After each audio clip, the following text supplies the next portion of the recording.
I had an out-of-body experience which changed my life and the way I look at the world forever. Before we dive into this story, if you love weird true stories that are stranger than fiction, make sure you hit that subscribe button, because then you'll get notified of all our regular uploads. Now, on with the story. It was 1995 and I was a student back in those days.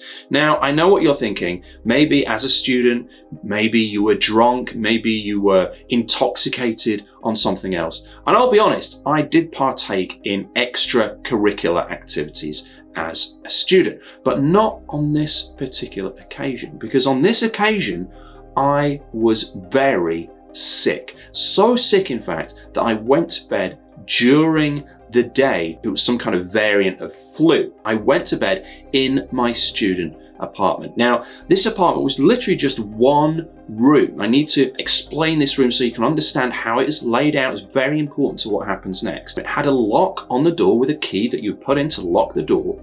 There were posters around, just like your typical student room. There was one window and there was a simple single bed in the corner. So I went to bed and I pulled the sheet over myself and I went to sleep. But what happened next is where it gets really freaky, because I sat up on the edge of the bed. I felt a little bit spaced out, right? I thought, oh, this is the fever, something's affecting me here.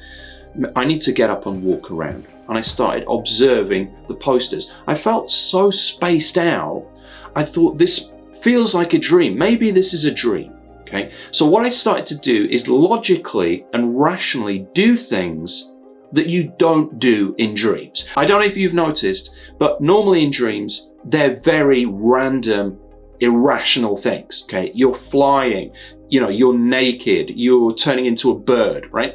So I wanted to do rational things to justify and prove to myself that this was not a dream. So I walked slowly around the room. I could feel the carpet underneath my feet.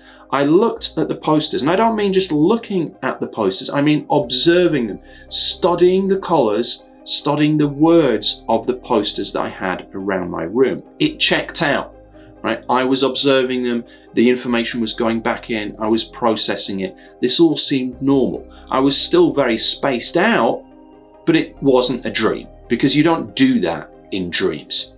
I continued walking around the room and I thought, I know what I'll do. I've looked at things, but I've not touched anything. I've not interacted with this world around me that feels a bit spacey.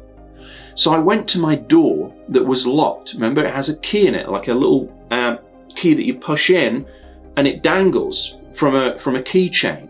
So I thought, well, this is definitely not something that you do in a dream. I'm going to go up to that key that's dangling and I'm just going to tap it with my fingers just to see if I can feel it, what it feels like, and how it reacts. Again, because I don't do that in my dreams. This is a logical, rational thing to do, very purposeful and full of intent. So I walked up slowly to the keys. I tapped the keys with my fingers on my right hand, and the keys gently swayed. They made a little jangling sound. They felt cold to the touch, and they swayed. The next thing I did, still I felt spacey. I thought, no, maybe this is a dream. Maybe it's just a very accurate dream, a very detail-filled dream. What I'm going to do now is I'm going to look at my watch and I'm going to see what time it is. Now, back in the day, I had a digital watch. It was a black digital Casio watch. And I looked at the watch, so I raised my wrist up, looked at my wrist, looked at the time, and my watch was exactly as I would have expected, but the time said 0000, and the seconds were not moving.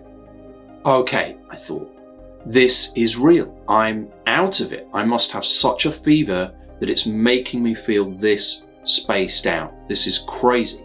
I checked the posters, the details on the posters. I'd felt the carpet as I was walking barefoot around the room.